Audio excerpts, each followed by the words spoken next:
Dr. Davis, welcome to Explorations in Black Leadership. We're glad to have you. Thank you so much for inviting me. No, it's our pleasure. Let me begin with the Brown decision. Do you remember much about it, meaning anything to you when you heard about it first? You were quite young. I was about 10 years old, I believe, but of course intensely conscious of the system of segregation under which we lived.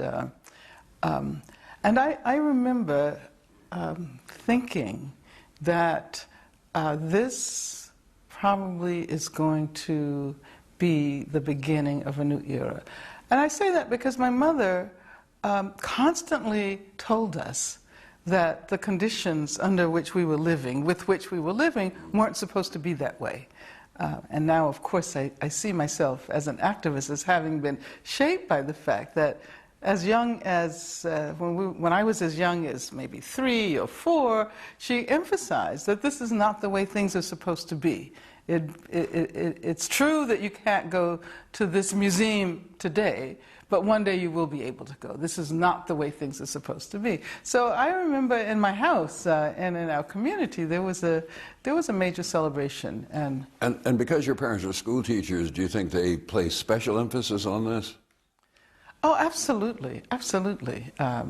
Because the schools we attended, the elementary schools we attended, were not only segregated, black schools, white schools, but of course we were aware as pupils that we got the textbooks that were cast off by the white students. We were aware that this was a hierarchical situation. We were definitely aware of the relations of power there. And so each time there was a victory, 1954, 1955, it was a cause for great celebration in our household and in our communities, in our church. That everyone was talking about it and what it might mean. There was a lot of community discussion about this? Absolutely, yes. I remember all kinds of little resistances. I mean, I can remember teachers, my teachers, being called by their first name by the white representatives of the Board of Education, and some of them feeling very embarrassed, and some of them speaking back, and some of them coming under attack because they dared to challenge the right of a white representative of the Board of Education to call them by their first name. And I've said this many times, but I can remember as a very young child, games we used to play that actually challenged the system of segregation. We lived in a neighborhood that was right on the border of the white neighborhood. And so theoretically or legally, we weren't allowed to cross the street unless we were working or whatever. And so as children, we used to play games where we dared each other to run across the street to the white neighborhood. And sometimes those who would not only run across the street, but run up on someone's porch and ring their bell. Oh, wow. And run back and get to safety in time. Those were little daily resistances that we were producing. Now, when the Brown decision occurred, even though you're 10 years old, did you recall thinking, well, in X number of years or in some period of time, these things will change? I know your mother, your parents told you this would not always be the status quo. Do you remember predicting to yourself or others that over some period of time, things will get better? I don't think I had a specific timeline in my mind, but I do know that I thought about a different moment, a different time. I was able to imagine what it might be like not having to be confined to segregated schools. Now, looking back from today's perspective, how has this turned out? What's your feeling or opinion about how the Brown victory in '54 and the subsequent victories have played out in America? That's a very complicated question. Yes. Because indeed, the Brown v. Board of Education victory was one of the most important legal victories in our recent history. And the desegregation of the schools, however it has played out, has been important. But there's a piece missing, and I think we tend to assume that civil rights or legal rights will accomplish all that needs to be accomplished in the quest for freedom. We don't always think about the political, the economic, the larger, social dimension there. And now, of course, we inhabit a society where schools are more segregated than ever before, particularly outside of the South. And we inhabit a society where schools for young, poor people of color, particularly poor black kids, are basically prep schools for prison. And so I think, what I would say is that each victory that we win, whether it be a legal victory, or whether it be a victory, a political victory, or a victory in the area of ideology, creates a new terrain for us to rethink the possibilities of the future. And so I see the Brown v. Board of Education victory as reconfiguring the terrain of our quest for freedom. And sometimes we cannot even imagine the possible struggle until we've achieved victory in one area. And then, rather than resting, which many people assume we do, because of course you win and it's over, rather than resting, we need to ask ourselves, how does this change the possibilities of the future? And what do we now know that we did not know then? And what can we now imagine and struggle for? How has Brown, in retrospect, looking back over your life, how has it affected you? What's different for you because of Brown in '54? Well, I would say that there are differences that are both positive and negative. And not that I want to emphasize the negative, but I will begin by saying that, that in the process of desegregating the schools in Birmingham, Alabama, great damage was done to the existing structures of education. That is to say, there was a tendency, and I know this from my mother, who complained a great deal about the reconfiguration of the schools, that the best black teachers were sent to the white schools, and the worst white teachers were sent to the black schools. And so, the predominantly black schools, of course. And so in the final analysis, it was very difficult to recoup in that respect. Now, as an individual, I think I benefited greatly from this decision, although I'm not sure it was meant to benefit individuals per se, right, but rather to lift up communities. I had the opportunity to attend predominantly white high school in New York, and I don't know whether I would have considered that possibility. I don't know whether the program, which allowed me to live in New York with a white progressive family and attend a private high school there, I don't think that program would have been set in place during the pre-Brown era. It was a program established by the American Friends Service Committee, and I'm sure that organization was motivated to create a program that brought black students from the South to study in the North, by all of the developments that surrounded Brown. Well, I should also point out that I had been admitted in the early entrance program to Fisk University at the same time. So my choice was to go to Fisk or to go to high school in New York. And that was a difficult decision. Oh, I bet. Because I was inclined to want to go to Fisk. At that point, I wanted to be a doctor, and it was my father who actually persuaded me that I wasn't ready, that I wasn't socially mature enough. And it turned out, do you think, well? Oh, absolutely, Yeah. absolutely. Any regrets about not being a doctor? No, not really. I wonder sometimes where I would be today had I chosen that trajectory. But I had been to New York several times. My mother attended graduate school at NYU during the summers. So I had been to New York, I think, 3 or 4 times and had friends there. So it wasn't an entirely new experience.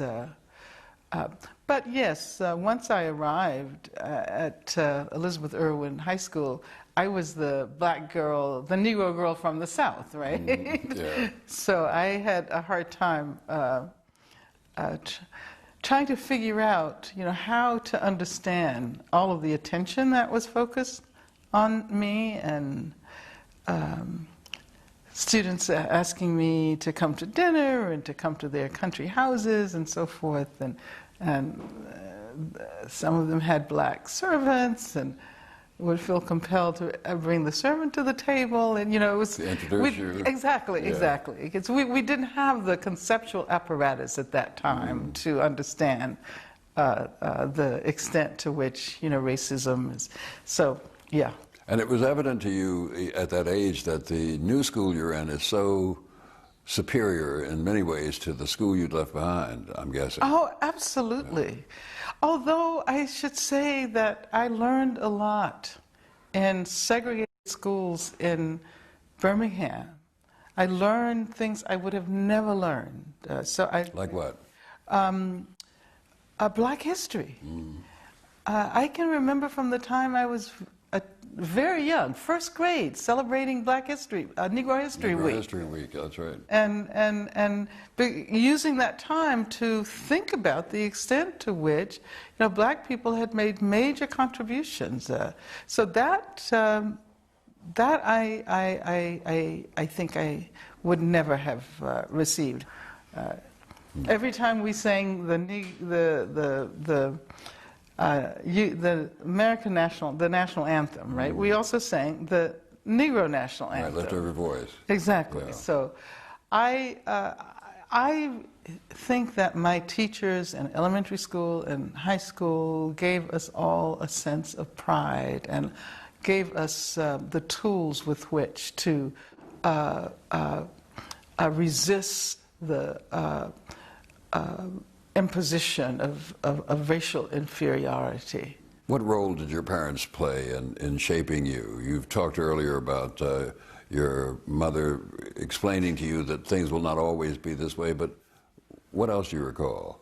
Well, it's taken me a long time to recognize the extent to which I walked down a path that was carved out for me by my mother. Because I always saw myself resisting my parents, as children often do. Sure. But my mother was an activist. She was a member of the Southern Negro Youth Congress. She was actually an officer of the Southern Negro Youth Congress. She was involved in the NAACP. She was involved in the campaign to free the Scottsboro Nine. And as a child, I had the opportunity to spend time with black communists who had come to Birmingham to help organize there, to help organize the Southern Negro Youth Congress. I do think that both in terms of my career as an educator and in terms of my life as an activist, I am following in my mother's footsteps. I wonder if your mother's political activity engaged you in some sort of way, stuffing envelopes, the mechanics of organizing campaigns like that? Did that happen? Well, yeah. A lot of things I don't necessarily remember, but I remember the stories that got told about Bull Connor and my parents' friends being run out of town. This is pre-civil rights. Right. But I don't think I got a sense of the work that was done during that period. Because now I think that organizations like the Southern Negro Youth Congress really paved the way for the civil rights movement. It really created that terrain. I often talk to students today about the film The Great Debaters and the character that Denzel Washington plays. A friend of my mother's, who's still very much alive and very lucid, asked me after she saw that film, she said, "Angela, do you know what organization that was?" And I said, "No." And she said, "Well, Melvin Tolson was in the Southern Negro Youth Congress." There are these sort of mysterious scenes in which you see him organizing black and white tenant farmers. So I don't think I got that sense early on, perhaps because of the anti-communism, because of the extent to which people were forced to go underground. And when I was 6 years old, I remember being followed by the FBI. I do have those memories because they were looking for someone my parents knew who was a member of the Communist Party and who was underground. So I remember this. I remember this kind of fear of the FBI, and I also, I remember learning that you never talk to the FBI. When I was 6 years old, if they ask you any questions, don't answer at all. Were there particular people, teachers particularly, who had influence on you, who shaped you in some way or the other? Well, I suppose during my career as a student, the teacher who most influenced me was Herbert Marcuse. What about earlier, when you're still in Birmingham? Oh, when I was, Yeah. Absolutely. Yes. I had a whole number of teachers. As a matter of fact, I had a teacher whose name was Mrs. Robusky, the mother of Freeman Robusky, who is the president of the University of Maryland. Yeah. And yes, we've done him in this series. Oh, okay. Yeah. So, yeah, I remember that she and other teachers pushed us. What I remember most about my time in Birmingham and elementary school and the first few years of high school was how exciting it was to learn. And our teachers gave us a passion for learning, not just the mechanics of reading and writing, but they gave all of us, and of course my mother's a teacher, so I have to count my mother as a part of that influence in terms of education. But they taught us how to love the whole process of acquiring knowledge, and that I will be forever grateful for. The minister in my congregational church, which is now, of course, United Church of Christ, I can remember Reverend Harold Long, who was a young minister and encouraged us to be involved in interracial discussion groups, for example. I was part of a relatively short-lived integrated discussion group for young people that took place at the church. And who were the white children in this? The white children, I don't remember their names, but I assume that they came from homes, I assume that they came from Jewish homes, for one, because it's from my memory, it was Jewish people in Birmingham who first expressed solidarity with the quest for black equality. And I know my mother had a number of white friends, which was, up until a certain point, it was they were clandestine relationships. They were relationships that weren't supposed to exist. But occasionally there would be white people in our home, and I can remember once even, this was a person who I think who came to New York, from New York, a friend of my mother's. My mother had to have her lie down in the back seat of the car while she drove, because you're not supposed to, have a black person driving a white person unless you are a chauffeur. And so I can remember those moments. My father was quiet, and I like to think that that I inherited that sense of calm and sense of quiet, even though, of course, I've had to speak out in ways I never imagined I would have. But yeah, my father was a figure who spoke rarely, but when he did speak, it was important, and you listened. And this incident in which I was convinced that we were going to be killed. I was convinced that we were going to be one of those stories in the newspaper of black people disappearing in the Deep South. And as I recount the story in my autobiography, my father liked to drink. I think it's Canadian whiskey or something like that. Canadian Club? Something like that, yeah. But you couldn't buy it in Birmingham. And so he had bought a case of it somewhere along the route from New York to Alabama. And we were nearing Alabama when we went through this dry county and were stopped by the sheriff, who said that when he saw the whiskey, he said, this is illegal, and the judge is out of town, so I don't have any choice but to put you in jail until the judge comes back, and I have no idea when the judge is coming back. And so finally he said, I tell you what, I'll treat you like I treat my boys. And he said, follow me.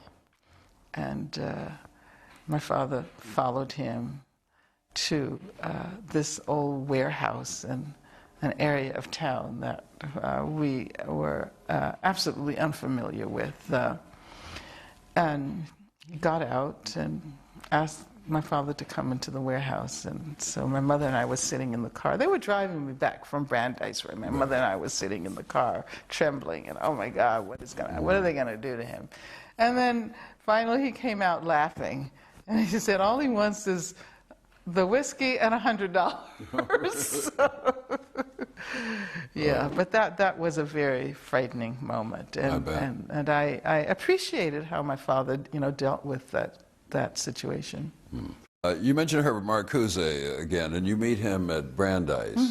And what effect did he have on you? How did he help shape you? Well, he had a profound effect on my life and my work. I attended his lecture course when I was a first-year student, freshman. And I was drawn by the way he was able to put history and philosophy together in a context that allowed us to think about the future as history.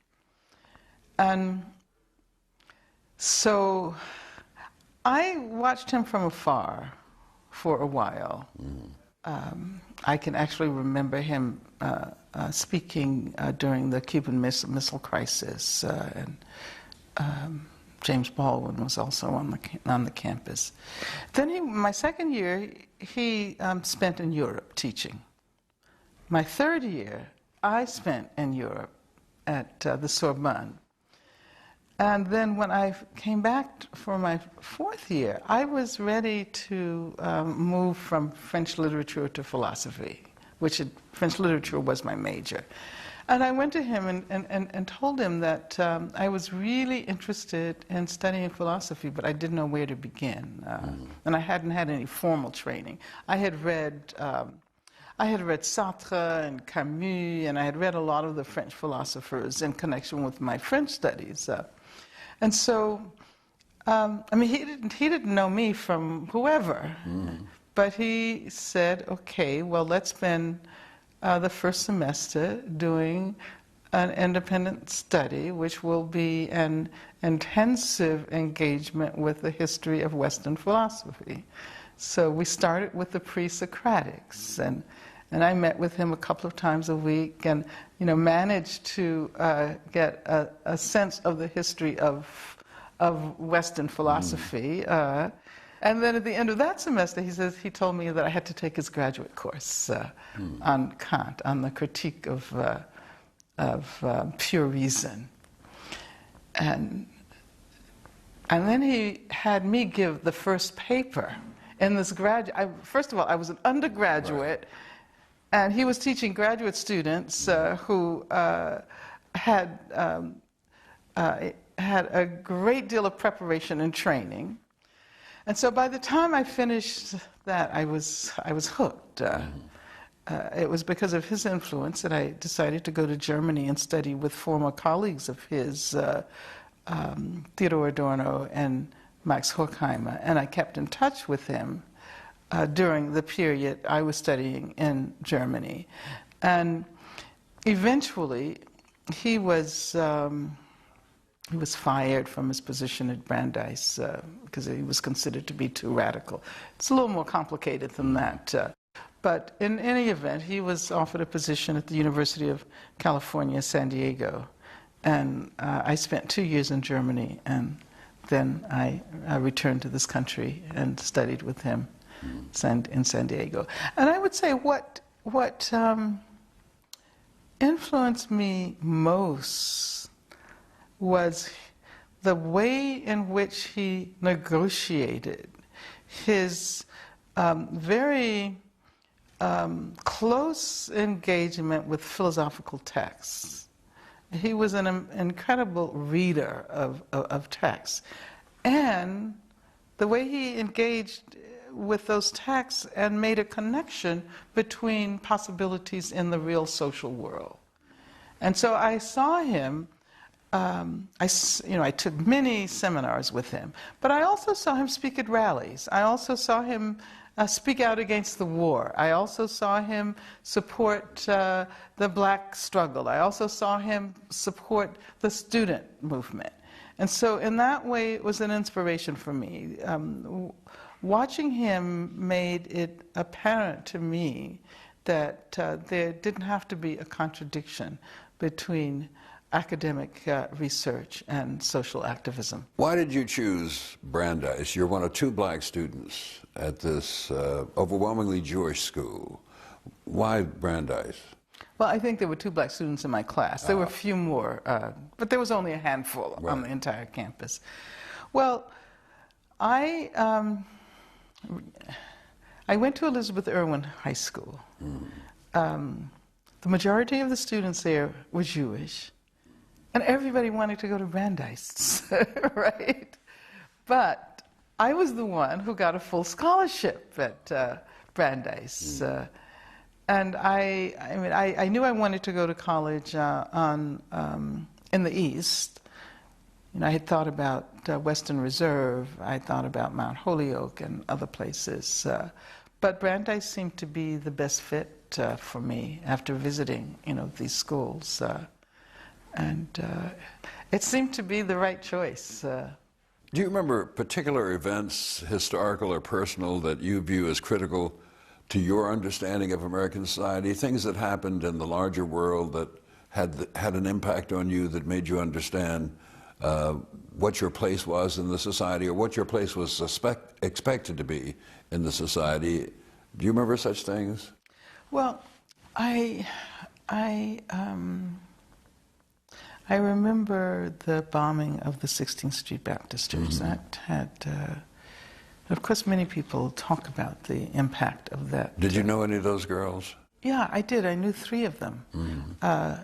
One of them, Cynthia Wesley, lived practically next door, and Carol Robinson was the younger sister of one of my very good friends, and one of my sister's friends. My mother was very close with Alpha Robinson, who was Carol's mother. And as a matter of fact, my mother drove Alpha, who's Carol's mother, to the church to pick her up after having heard about the bombing. So I was studying in France at that time, and I mean, I can remember, and I don't have a lot of really vivid memories from that era, but I remember the telephone booth in which I placed a long-distance call, continental call, or whatever you call it, to my parents to find out, what really happened. And I can remember feeling so totally alone in Paris, because this was not an event that was widely reported. It happened not too long before the assassination of Kennedy. And so those 2 events are kind of wedded in my mind. And so, yeah, I think that that made it impossible for me not to lead a life that would be dedicated to social justice. I'm not saying that is what put me on that path, but because I had always been there, but that reinforced the importance of building communities of struggle. Because I knew I needed some place to feel at home with people who had the same kind of emotional response that I did, and I couldn't find anyone. I think I was the only black student in this program, junior year abroad. So yeah, that was a pretty devastating moment. That was a really devastating moment in my life. And during your college years, you also hear Malcolm X. And yeah, that was an evening when I felt so proud to be black, and because there weren't that many moments, particularly attending a school that was overwhelmingly white. But in that period, we hadn't developed what we might now call a race consciousness, so I can't describe it in those terms. Malcolm X was an incredible speaker, and he held the whole audience, it was spellbound. And I just remember, being feeling so good, and yeah. What about the almost connected in time Robert Kennedy, Martin Luther King assassinations? What effect did they have on you? I was a graduate student, but I was also almost a full-time activist by that time. When Robert Kennedy was assassinated in Los Angeles, I was living in Los Angeles, and as a matter of fact, some of my comrades were directly investigated because Sirhan's car was once outside of a meeting that it was called by communists or something like that. So it was a very strange connection. When Dr. King was assassinated, I was working with an organization which we call Los Angeles SNCC, of course. And we immediately, I mean, I can remember exactly where I was. I was mimeographing leaflets. And we realized, being in LA, that if we did not move quickly, that the Los Angeles Police Department would use that as an occasion for a massacre. I mean, we knew that because immediately after the assassination, they set up machine guns on top of the roof of the downtown police station. The Parker Center. The Parker Center, absolutely. And so we decided that what we would do was we would organize a campaign to ask all of the merchants in South Central to close in deference to the memory of Dr. King.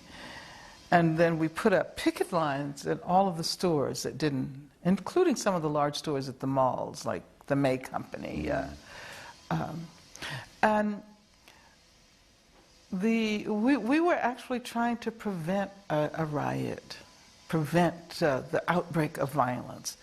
But the Los Angeles Police Department obviously wanted violence. We didn't know then, but we learned later, that they had developed new technologies and they had new weapons and they wanted probably to try them out. And so they actually dropped off a young black man whom they had severely beaten in front of our offices. And, you know, we had to get him to the hospital and so forth. But we realized that it was provocative. They wanted us to riot, and we were doing everything we could to involve people in an organized, nonviolent protests. I think that my career as a teacher has occurred because that is the way in which I can most affect and influence people. And I'm not trying to say that I use the classroom to dictate how people, what people think, but I try to use it to encourage people to develop independent and critical modes of thinking that might lead them to the conclusion that they need to do something to make a difference in the social world. I must admit that when I began to study philosophy, I did not necessarily imagine myself as a philosophy professor. I studied philosophy for what it was able to give me in terms of tools and conceptual approaches and methodologies that would allow me to better understand the world. That is what I was looking for. I think I imagine my role as being that of a teacher. And so when I worked with SNCC, I was the head of the Liberation School Project. When I worked with the Black Panther Party, I was working with the Political Education Project. I always did work that involved teaching. And I think that that would have been the role that I imagined for myself. The fact that you become a teacher speaks to some level of acceptance of a leadership role. Well, yes and no. Okay. I think that the best teachers, the best quality a teacher can have is the ability to assist someone to discover his or her own passion. Indeed. And rather than concentrate on guaranteeing that this person knows this and that and whatever, I like to teach my students how to formulate the kinds of questions, particularly questions about that which they tend to take for granted, that will lead to real change in the world. Can you describe the interaction of these three for you? Vision, philosophy, style? How do these, if they do, interact for you?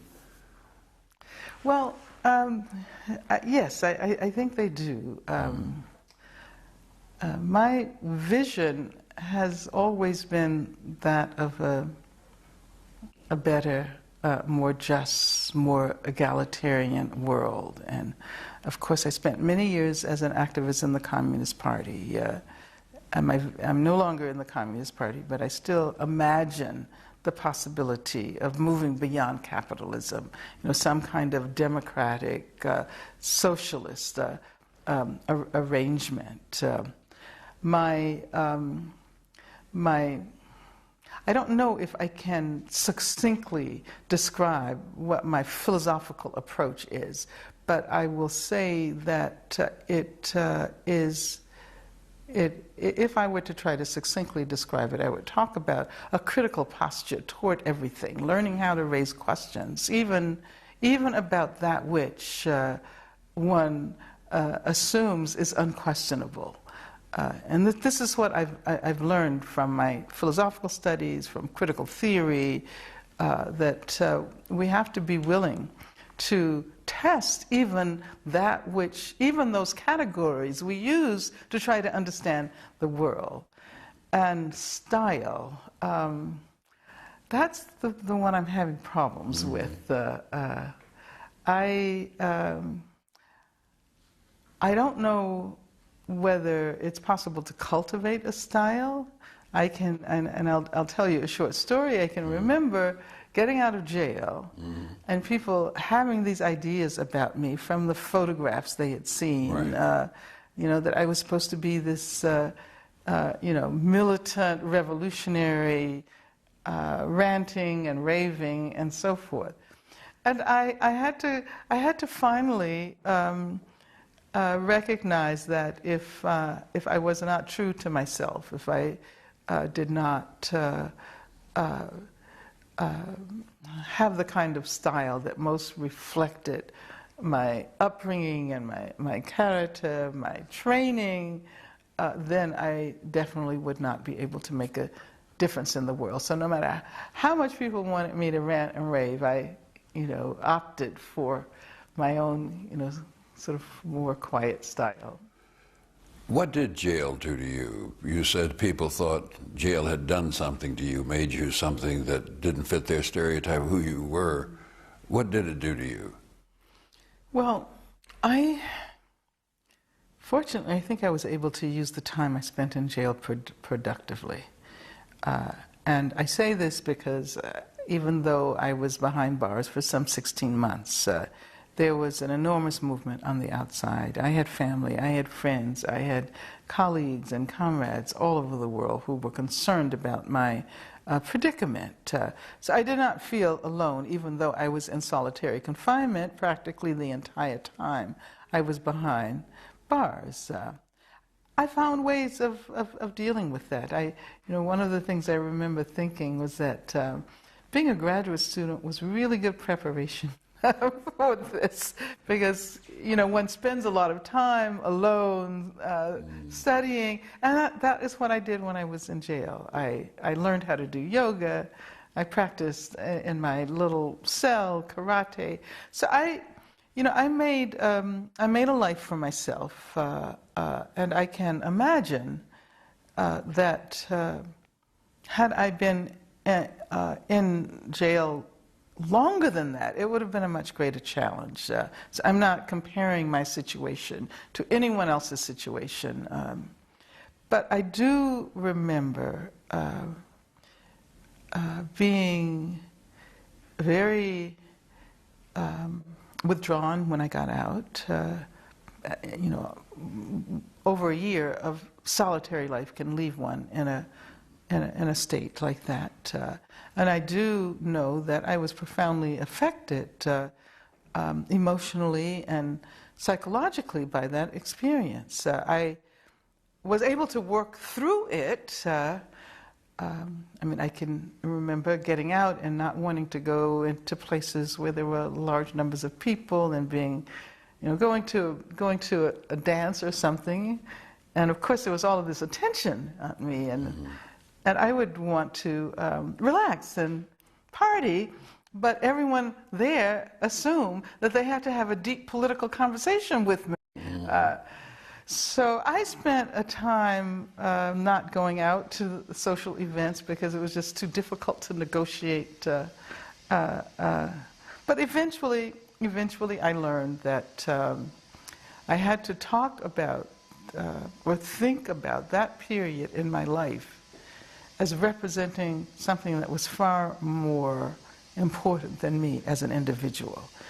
And I had to be willing to accept people's excitement and awe, recognizing that it wasn't about me, but rather that it was about this vast movement that developed, all over the country and all over the world, and that managed to effectively challenge Ronald Reagan, the governor of California, Richard Nixon, the president of the U.S. And so now I see it that way, and I don't have any problems with the, kind of awe with which people approach me.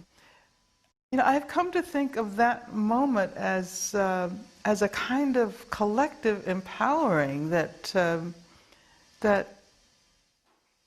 demonstrated to us that we had hope and that we could make change in the world.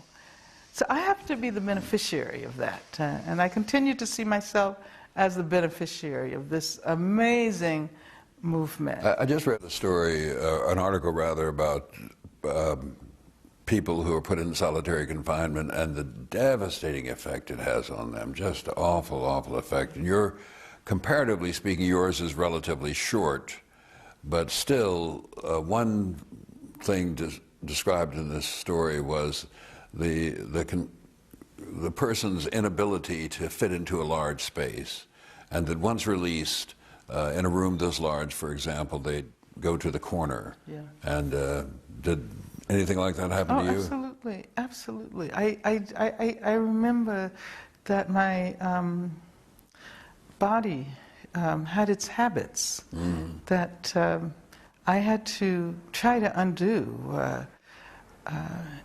Getting into cars with my hands cuffed behind me, it took a while for me to realize, for my body to realize that I could use my hands to get into a car.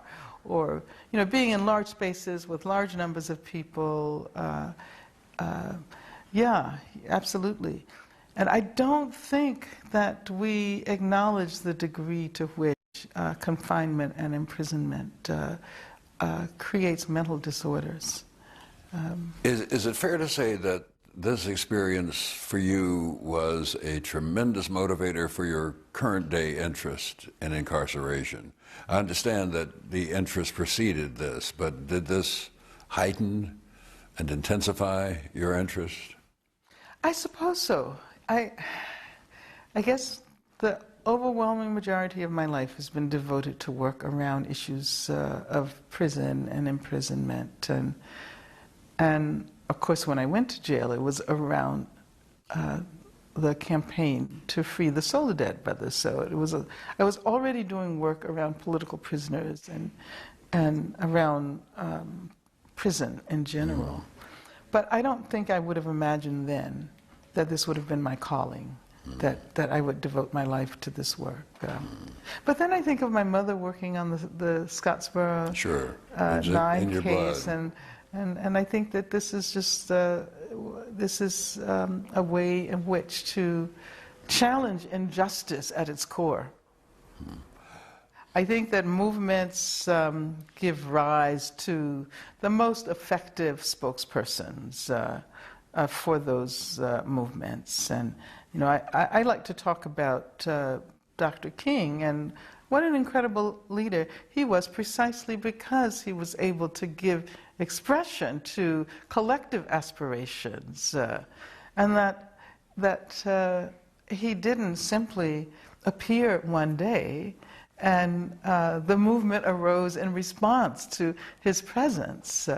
Oftentimes we focus so much on him as an individual that we erase the ground work, the day-to-day unglamorous organizing work that was done by so many people, especially women.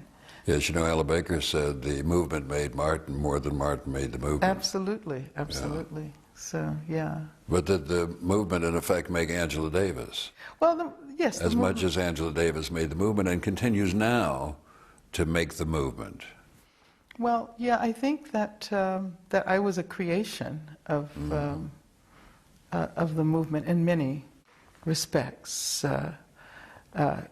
You know, both in terms of who I am and my own passion for justice, but also a creation of the movement that developed around the demand to free me, in terms of the iconography that that movement created. And that doesn't have very much to do with me. You know, I see young people today wearing T-shirts with my image on it, and it used to really bother me at first. It used to embarrass me, and it would bother me. And finally, I asked a young woman, you know, why she wore that shirt, and she said, "It makes me feel strong. It makes me feel powerful. It makes me feel like I can do anything I want to do." And so my response was, right on, you know, and if it does that for you. Must make you feel good about well, that, too. Well, it does. But again, I see that as the strength of that movement. Do you see your legitimacy as a leader grounded in your ability to persuade people to follow your vision, or in your ability to articulate the agenda of the movement, or are these the same thing? Well, actually, increasingly, I see whatever leadership capacity I have being expressed in the process of encouraging people to find their own way. And this means encouraging people, again, to ask the kinds of questions that will lead them in progressive and radical directions. I don't like the idea of simply persuading someone who will get involved for a moment until they burn out, and then they'll go back to doing what they were doing in the first place. But I like the idea of life trajectories. You know, how do you change people's lives? How do you encourage people to think about future possibilities that they never would have imagined themselves? And how do you encourage people to do this work no matter where they are? And so I don't demand that people join a particular organization or go to a particular place. I say that you can be, as Dr. King said, a drum major for justice wherever you are, regardless of what path you choose. And I spend a lot of my time during this current era trying to encourage people to think seriously about prison abolition. Right. And I've discovered, interestingly enough, that this moment, 2009, the aftermath of the election of Barack Obama, has created a kind of receptivity to thinking about these issues that did not exist before. So it's very exciting. But I do know that there has to be a particular historical conjuncture, a particular historical confluence of events, and in order to encourage masses of people to begin to think seriously about an issue such as the abolition of prisons. You know, at a dinner party last night, I listened to a debate by two people, two psychologists who have studied whether or not there's an Obama effect. The Obama effect, if there was such a thing, would be a diminution of racial prejudice, not a disappearance, diminution. And one of them said, of course there is, and I can measure it and so forth, and we've taken surveys and I can demonstrate it's true. And the other one said, of course there's not. I've measured it, and there's no such effect. There's only the slightest bit of difference among people who harbor racist feelings. And so I wondered, are you suggesting that one of the confluences that's occurred is the Obama election, and therefore that opens the possibility for people thinking, because these two people, one of them thought yes, there is a chance now to do things we couldn't do before, and the other said, no, we're the same people that we were before. Well, I would actually agree with both of them. We are the same people we were before. Yeah. The problem still exists, but there is a different kind of hope, the emergence of new possibilities. My evaluation of the Obama election is that it tells us more about who we are as a nation than it tells us about Obama. So the fact that it was possible at this moment to elect not simply an African-American president, but someone who identifies with the black radical tradition of struggle. That, to me, is what is most important. And I do think that this has generated a sense of hope that did not exist during the Bush administration. Sure. The fact that young people played such an important role using the new technologies of communication in this campaign tells us something else. I don't think we should get into the situation where we say either everything has been achieved by this election or nothing has been achieved. It seems like the two psychologists were having that kind of a debate. They were. But rather, let us think about it as announcing new possibilities and creating new terrain, which we can use if we are able to do the work that is required to build movements for change. At the same time, it's distressing to me that after 8 years of just an awful president, an awful administration, that it took this extraordinary person, and I think Obama is an extraordinary person, it took this extraordinary person to turn the tide. And extraordinary people don't come along that often in my experience. And so I wonder about the future, if we'll slip back into our old ways. Well, I mean, I'm willing to do everything I can to make sure we don't, but I'm fearful we might. But you see, my position is this. Yes, Barack Obama is extraordinary. It's absolutely amazing. But he has a lot of problems, and I'm very critical of him. I'm sure. Around a number of issues as well. But we would never have gotten to know this extraordinary person had not it been for the work that was done in organizing the campaign. So that is where I see the hope for the future. I think that in this country we have a tendency to alienate our own power. We like to give it up. You know, we like messiahs. We like leaders in the that sense of the word, and we fail to take responsibility to finish what we start. And so my argument would be, this is precisely the moment when we have to build another, vast movement for change. This is precisely the moment to begin to talk about prison abolition. It's a moment, it's an auspicious moment to begin to talk about the crisis of imprisonment, which has not really been on the Obama agenda in very visible ways, at least not during the last period. How does race consciousness affect your work? Do you see yourself as a leader who advances issues of race or society, or both? Or is there a distinction in your mind between these? Well, I don't think we can talk about U.S. society without talking about race. Race is in our history. It has affected all of us, regardless of what racial ethnic backgrounds we come from. And I am very sad that we haven't found a language to talk about that. And it's not about black people, it's not about white people, it's about understanding what made us all who we are. And I'm very interested nowadays in the ways race or racism is congealed in the structures of institutions, so that it is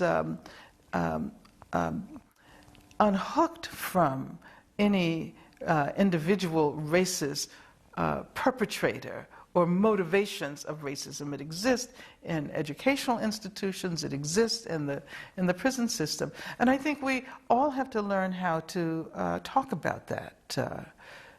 So this is, my relationship to issues of race is somewhat different from what is usually meant.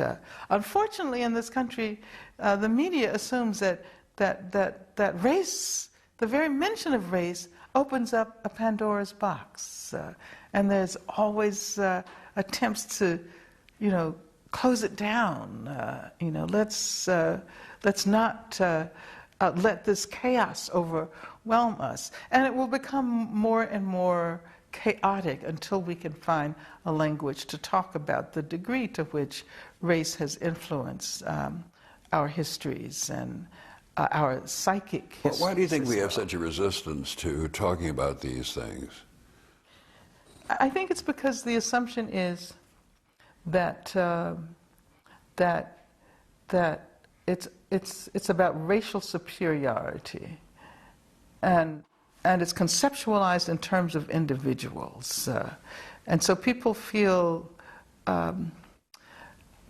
attacked when we talk about affirmative action. For example, white people often feel assaulted without being able to see that something like an affirmative action strategy will make us all better, will make us a better community, because it's not about advancing one individual as opposed to another individual. It's about advancing an entire community that has been so devastated by the consequences of slavery. And I think that there's such a reluctance to talk about this because people don't necessarily want to learn how we continue to inhabit a history that is structured by slavery, which affects all of us, regardless of what racial or ethnic background we come from. In challenging the civil rights establishment, the authors quote William Allen, and he writes about the danger in continually thinking in terms of race or gender until we learn once again to use the language of American freedom in an appropriate way that embraces all of us. We're going to continue to harm this country. Is there a danger of divisiveness when you focus on the concept of black leadership? Well, as we do here? Well, I think the most effective black leadership will be leadership not simply for black people, but leadership for all people.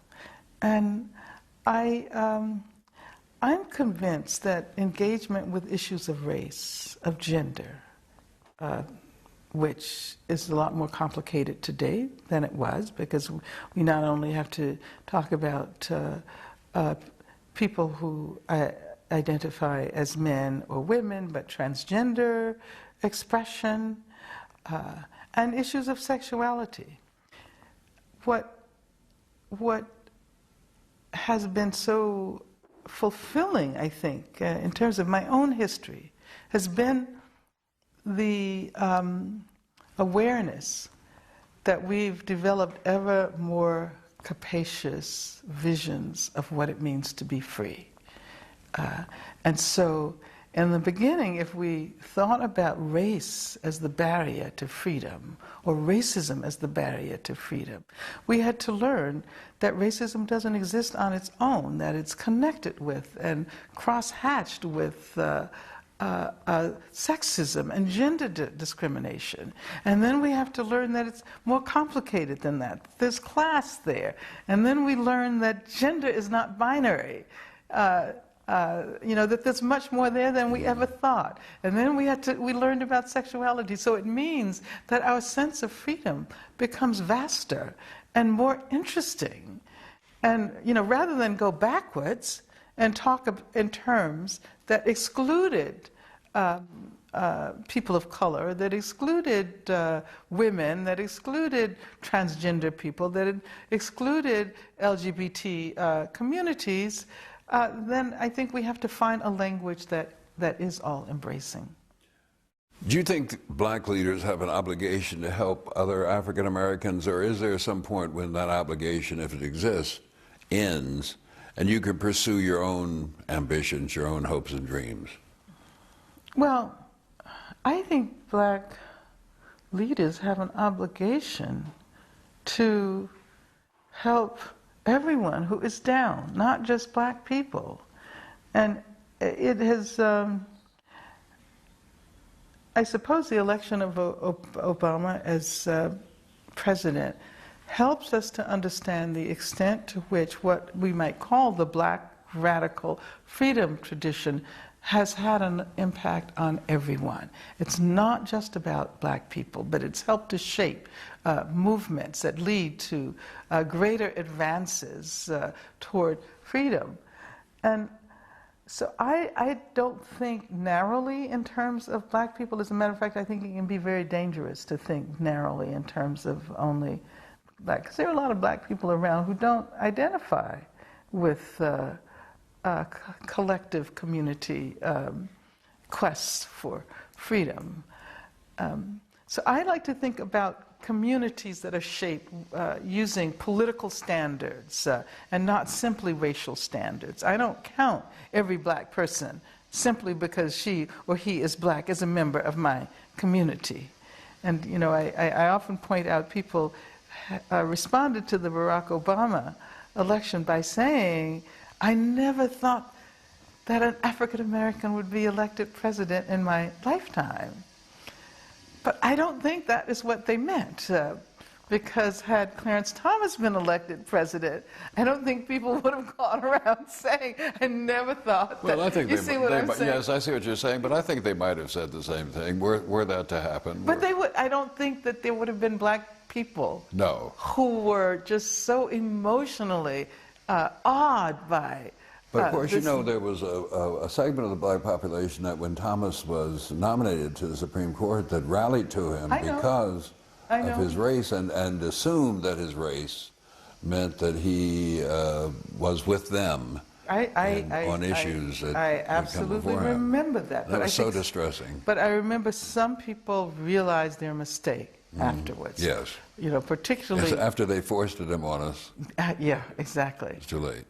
Is it part of the historical obligation that because we ourselves have come out of such intolerable conditions and achieved a modicum of change, that we therefore have a responsibility to help others who are like us do the same? I think that black Americans do have a very deep historical responsibility to assist others who are subjugated or oppressed. I don't think this happens automatically. I don't think that there's a causal relationship between the quest for African American freedom and solidarity with, for example, immigrant struggles.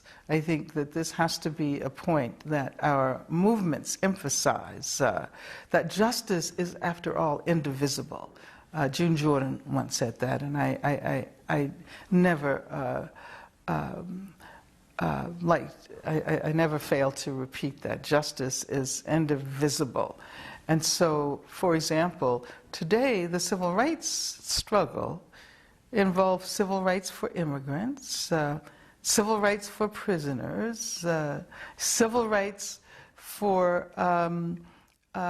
GLBT communities, and I think that this is one of the major challenges of the moment, to persuade such leaders as ministers, black ministers, to recognize this and to communicate this message to their congregations. What do you see as your greatest contributions as an African American leader? Well, I think that my greatest contribution probably was not my contribution. I mentioned before that the campaign that was organized in 1970 in the aftermath of my arrest, that reached people all over the world, stands as a remarkable testament to what is possible today. The more I think about that campaign, the more extraordinary it appears to me, even much more so, that at the time I was in the, right in the middle of it. So that, I would say, is my greatest contribution, my involvement in the production of a massive transnational, global campaign that demonstrated that collective empowerment can work. And then I would say that, I was listening to someone introduce me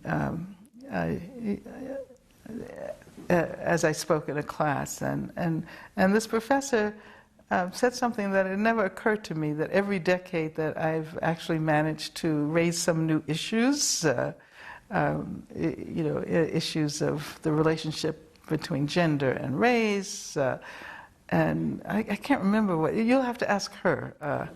This was Claudrina Harrell, exactly how, but she had a very neat way of talking about that. And I suppose I would summarize that by saying that that I feel most vital when I am most present, and when I don't depend on laurels of the past, when I am listening to and engaging with young people in the moment and attempting to contemporize my ideas and my quest and my aspirations.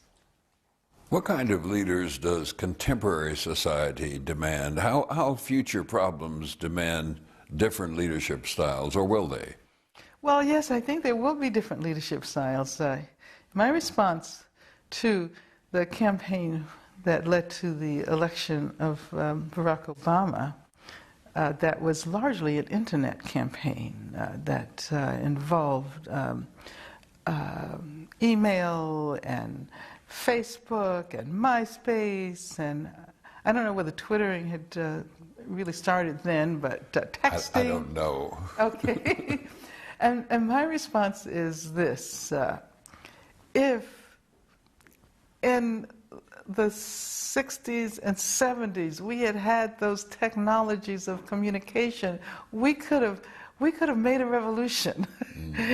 Because I think about how difficult it was to be in touch with people in other parts of the country and in the cities where we worked and organized. So I'm really excited about the possibilities of the future. And I think that leadership is going to have to listen to youth, to the imagination and the creativity and the vision of young people who take for granted that which we had to struggle for. And I know that oftentimes older people are very distressed by the fact that young people just don't know, what it meant to struggle to get this far. And in a sense, it's good they don't know, because it's good that they can take for granted. They can take for granted what we had to fight for, because that way, their vision can be much more far-reaching. They stand on our shoulders and they can reach much higher. And I think leadership, no matter how crazy young people might sometimes sound, leadership has to learn how to listen to the voices of the youth. You mentioned what others have said, that younger people don't know the history of the struggles that brought them to where they are. Do they have to know? Do they need to know? And if they do, how can we make sure they know? Well, I think there has to be a sense of history. We live in a country that encourages historical amnesia. There has to be a sense of that history. But young people cannot know it in the same way that we who experience it know it.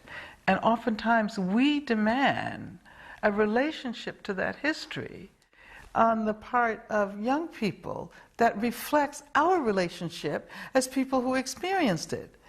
And so my sense is that I am very happy oftentimes when I hear people not questioning what we had to struggle for. Not, perhaps they know that there was a time when it would not have been possible for a black person to be at an institution like this. But they can't,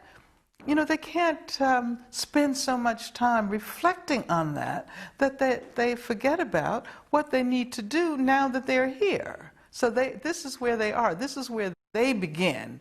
This is what we offered them from the past. And they have to take us somewhere else. How can we foster the most effective leaders for the future? I think we can foster effective leaders by encouraging people to think independently, to think critically, to learn how to follow their own passions, to develop languages that allow us to talk about the continued need for justice, whether it be racial justice or gender justice or economic justice. I think the question of developing new vocabularies is so important. We are often stuck with old concepts, old categories that reflect a particular historical moment, and we see that we are now at another historical conjuncture where that no longer works, but then we throw the baby out with the bathwater. I mean, I think this is one of the issues that we're confronting with the failure to develop a conversation around race. This is why I think Eric Holder said that we're a nation of cowards. And of course, Obama didn't exactly like the fact that he said that. And I think effective leaders have to encourage that kind of bold, imaginative, creative engagement with the present and the future. I left the Communist Party not because I felt differently about criticizing capitalism and socialist futures, but because at the time there were constraints against the further democratization of the internal structure of the organization. So much so that a number of us who signed a petition, who circulated a petition about the need for democratization of the structures of governance of the party, were not allowed to run for office, national office. And so, in a sense, we were invited to leave. And many of us became involved in another organization called Committees of Correspondence for Democracy and Socialism. But now, of course, a lot of time has passed. There have been some revelations about the past leadership of the Communist Party, and I'm still close to people who are in the party. I still work with members of the party. I have no bad feelings. And I certainly hope that we can encourage a vibrant conversation, particularly during this moment, about the nature of capitalism and about possible socialist futures. You know, I've thought, and I've also read other scholars talk about how the exclusion of suspected communists and actual communists, this red baiting era that the civil rights movement went through, resulted in creating a movement that looked to the Sermon on the Mount instead of Gandhi, instead of Marx, for a critique of American society. And that we've suffered tremendously because of that, because the absence of this critique, or the absence of the prevalence of this critique, just created a different kind of movement which had different kinds of aims and goals. I think you're right that although, despite the red baiting, despite the anti-communism, I think that some of those ideas that involved the importance of looking at the economic structures continued to influence people. Of course, when Martin Luther King was assassinated, he was working with the sanitation workers in Memphis, Tennessee. So this is an indication of a move from a sense of civil rights being the final answer and more substantive questions of economic freedom.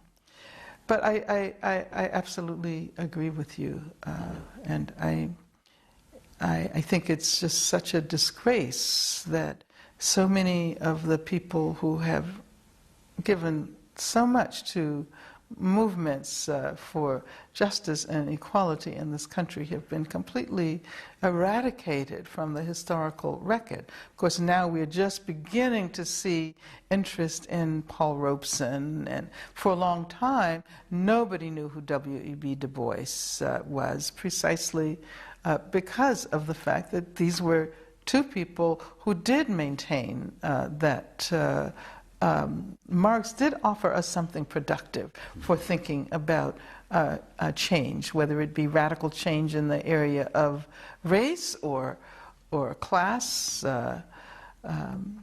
So, yeah, but this is where we have to start playing catch up, I think. Yeah. Well, Dr. Davis, thanks for being with us. And thank you very much. It's been a pleasure. Our pleasure.